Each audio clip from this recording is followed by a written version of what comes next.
Bonjour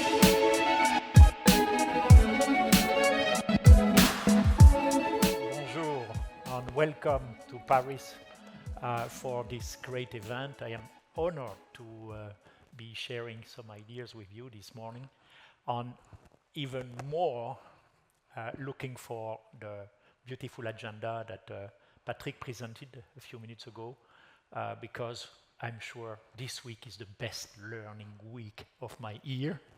And we have continued to invest to build this great network of friends to put science at the heart of everything we do at Dassault Systèmes. I don't think Dassault Systèmes would exist without science. It's at the very heart of what we do. And I would like to share with you a few ideas on orientation about how we do plan to continue to invest in this area. So, thank you for being here. The first thing I would say is everyone, I think, all of you would admit that we are at a special moment in this 21st century where there is a new understanding about that digitalization is more than digit. It's more than IT. If you look at it as a tool to represent the world we live in or create this new world made of real and virtual, I think digitalization is becoming the tool, but the virtualization is the way to represent new knowledge and know-how, to discover and investigate and navigate phenomena that were never understood before. So we at Dassault Systèmes make a big difference between digitalization and virtualization. A very basic example of that is you can digitalize everything but still yet don't understand how things work. When the phenomenon is represented, then you have something new that you can use, investigate, to really help this world, this society, go in a new capability to invent and innovate. So I think virtualization is a connection between science, the beauty of human being to imagine and represent with approximation highly complex things that would be and will be useful for real life. So that makes us Dassault Systèmes unique. So if you observe, and I like what Georges Balandier, philosopher, said, he said, look, we think we are opening a new world made of real and virtual. And if I have 10 grandkids, if I observe them every day today, they live in a world which is different from mine. They consider the virtual world as very real to them. And they navigate the addition of the two worlds with a level of comfort and understanding that will make this 21st century very different from the 20th century.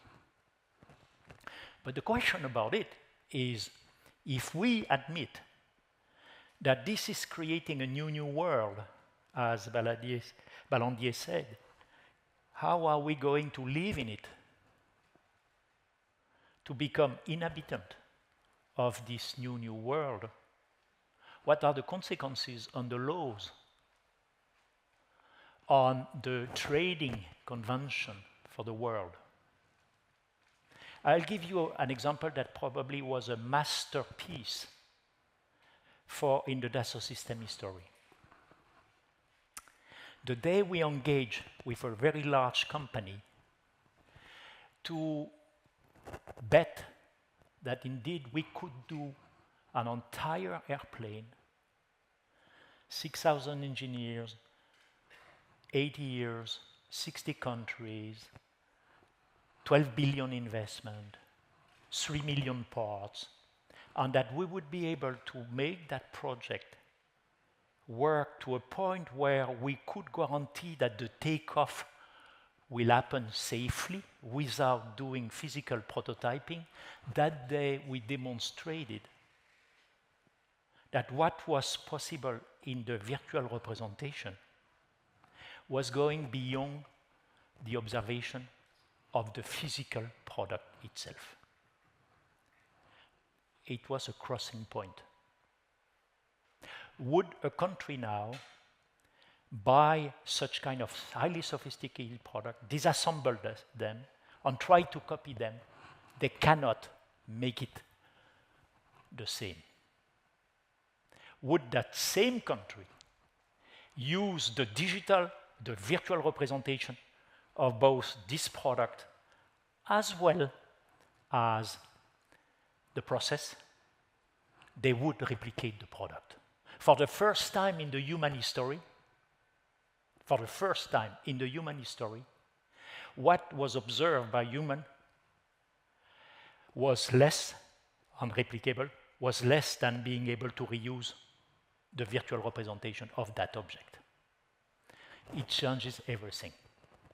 Of course, there are very simple examples, but keep in mind that everything you will see on the way we observe every presentation that will be done in the next 3 days is about looking at how we can replicate that in 3 big sectors of the economy. Everything which is related to physical goods, where we need to transform basic materials for sustainability and more, make it more available for more people and more affordable and safer. In life science and healthcare, as well as infrastructure.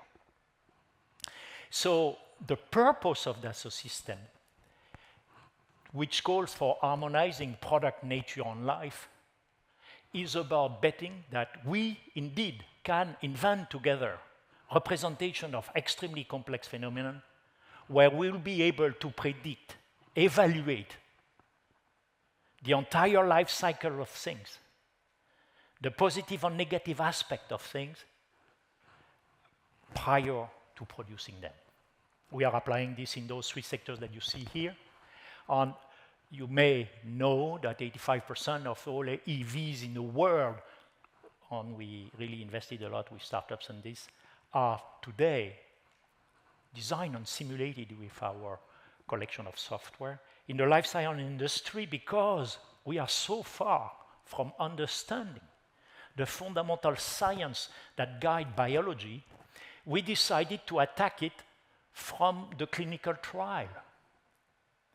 It's like if you don't know the laws for flying object, you would do flight test first, and you would decide based on the flight test of different objects which one you are going to produce.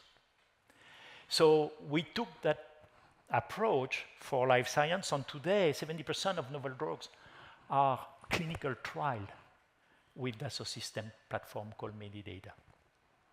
And in infrastructure and city, which we think is so core for the quality of living, nutrition, and so on, the same thing is happening, whether it's about energy, nutrition, or very complex system that we call cities, which are extremely complex systems.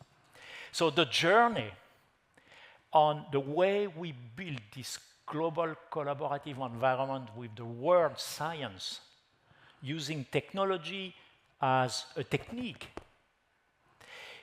has gone through different steps that could be relatively simply summarized here. The first thing, and it's still an obsession, by the way, has been about how can you transform the way you read a drawing on a paper to make it so simple to understand that there is no ambiguity. It looks like basic, but believe me, unfortunately my mom is not there anymore, but when we decided to build our new kitchen, we made the test, and I showed the floor plan and said, son, I don't get it. I don't understand what you want to do. And then we presented to her the full 3D view, the virtual view. Said, now I understand. It's so easy to understand. So the beauty of this power to represent geometry and new ways to represent the way grandkids or babies are having spatial navigation is really something unique for a human being. And that's the first test we did in 81, and it has been adopted across the world. Then we added a story to it. What is happening in all steps? We invented what we call product lifecycle management.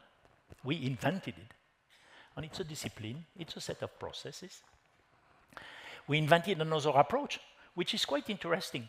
All people said, well, for this 3 million part animal called a big airplane, you are going to be able to design in 3D. And, you know, the problem with large teams is the number of misunderstandings between people. This is the biggest human challenge for any innovation teams. To understand each other when every of the members have their own specialization. How do you represent the phenomenon to the one who don't have the same theory and foundations in a way that it will create a new mental capacity to really do this multi-discipline fusion that we are looking for? I believe that in the future we need to be multi-scale, multi-physic for everything. Multi-scale, from the atoms or the molecules to the highest complexity, and multi-physics. And add this and use ways to represent complex phenomena in a way that people who are not specialists would understand, would see as a fiction, truly as a fiction, because when you transform the fiction, a dream, to a reality, you create a story. The fiction is the dream. The story, as Ricoeur said, the récit, is the memory of the humanity. We want to do both. I believe the Silicon Valley has the heritage of Hollywood at first. It is the power of imagination. And we need to connect, and what we do every day at Dassault Systèmes is to try to formulate dreams that will be sustained by science and technology to make it happen. So virtual twin is part of this. Is virtual twin perfect? No. It's far from being perfect. But as step by step you reduce the distance between the physical world, the real world, and the way you represent that real world, the more you reduce that distance, the easier it is to share, the easier it is to remember, the easier it is to learn and discover and navigate. I have to tell you, I have the best experimentation site in the world with my 10 grandkids. I am having so much fun to help them understand through the virtuality phenomenon that probably they will never discover at school until the age of 20 or 25. And at the age of 5 or 6, they say, oh, I understand. To a point where they tell me sometime, give me now time to think and see in my head. See in my head. Think about this. This is the power of the new generation of kids. And this is what we're trying to replicate for the world in all the domains, putting the science at the core of it. It's, I think, my belief, is that the hands is shaping the brain, not the other way around. And that's so powerful, and this is why the notion of virtual experience, show me something impossible that don't work in the reality, but maybe it will give me new ideas to investigate the reality. So this is not digital, this is the virtualization of concepts, ideas, what I call fictions, that help people to consider together solutions that have never been evaluated before. So in our move to go there, we take a model that you will see that we call the if-we loop. Let's have a fiction. Once upon a time. Let's see how it could be done. The power of engineering or creation. Let's see how we can make it a reality. Let's see how it could be used, how it is used in the reality. The economy of the experience. The economy of experience is a beautiful economy when you think about it. It goes beyond the economy of products. The world is sick with the economy of products. Products has no value without evaluating the real experience of that product in the society. So the end result of value creation from humanity is not related to the product value, it's related to the value to the society, to the organization you are targeting. We call this experience economy. We initiate, this gave birth to what we call the 3D experience platform.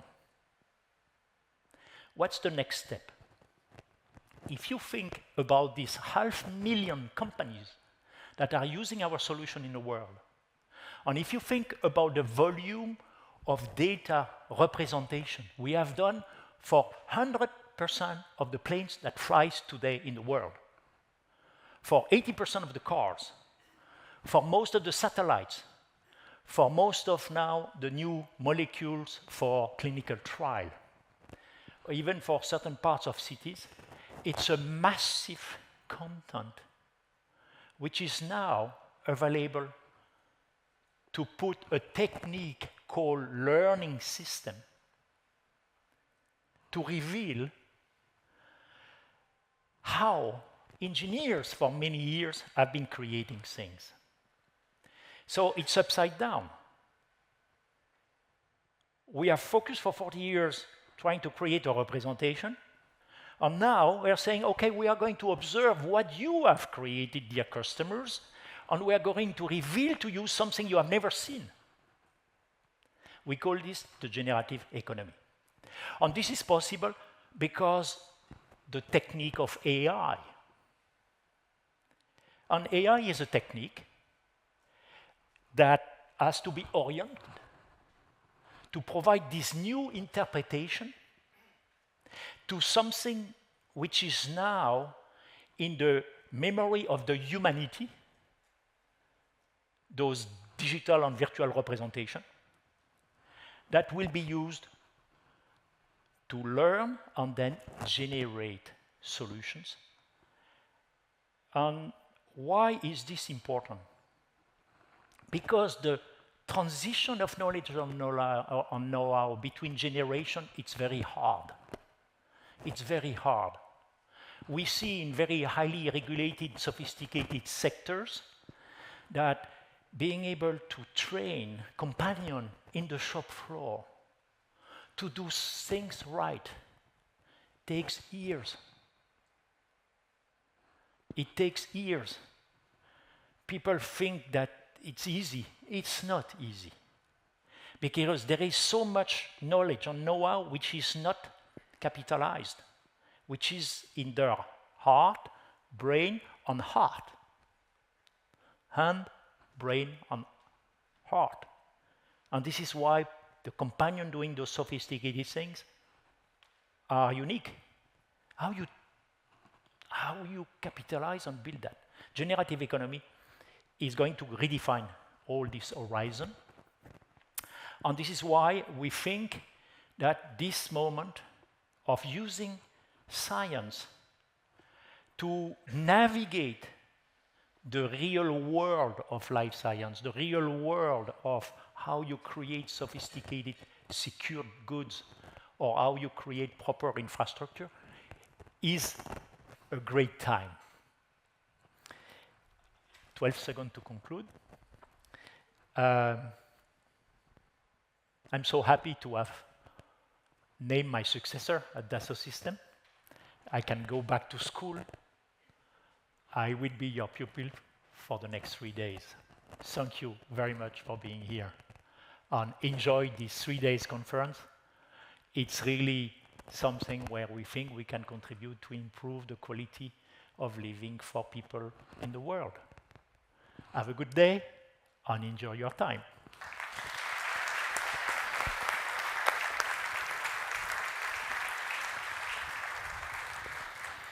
Thank you, Bernard. As always, I learned a thing. The last slide that we saw with Ballandier and universes. So I have a question for you. I hope something that you don't expect. Of course, you are going back to school, so you are starting a new scientific career. Thank you. Thank to you, Patrick. Thank to everybody. So I hear a lot of companies saying that indeed they're using the AI technique to learn from the R. What domain would you focus on as a scientist to learn in the V plus R? Well, there are so many options. I think what is intriguing to me, if you look at the 20th century, to make it short, the 20th century was both very rich and very conservative. If you look at the 20th century in terms of how products were created and so on, it's basically on the foundation of chemistry, and really on some basic principles which are coming from the 19th century about energy. But it has been very conservative in terms of the use of material and chemistry. But I think the 21st century is going to be different. It's not going to be an extrapolation. The most intriguing domain, but you know what I'm going to say, is for me biology. Biology today, and I apologize for those of you working in biology, it's a large bricolage. There is bricolage, I don't know how it translates in English, but tinkering. It's important to also know some French word in this which is noble, by in the this way. world. But it's a bricolage. There is no solid foundations. It's not solid enough. We have very solid foundation for chemistry, for physical phenomena. But biology needs to be reinvented from its foundations to really be able to demonstrate or counter-demonstrate. But I think we'll go there. And, this is why I pushed hard to have this teamwork with École Normale Supérieure. We've seen some illustrations, you will yes. mention that later on. But because this, by the way, this is not to make money, but if you have time, Industrie Renaissance is both in French and English. Pierre Musso, great philosopher, and myself try to have a dialogue on what could happen for the Industrie Renaissance of the 21st century. There is too many negative moods today in Europe about the fact that is Europe a serious player for the future? I really believe Europe is a fundamental player for the future of the world, and we should really stop to have a negative perception about that. It's like the Renaissance time. It's art, culture, history, and science coming up with a new reveal of the use of technology. Let's play to be there and improve the quality of life for people in the world. Europe has a place for that, and we should all speak about it, mention it, and be sensitive to the fact that at the end, it's not only science, it's business.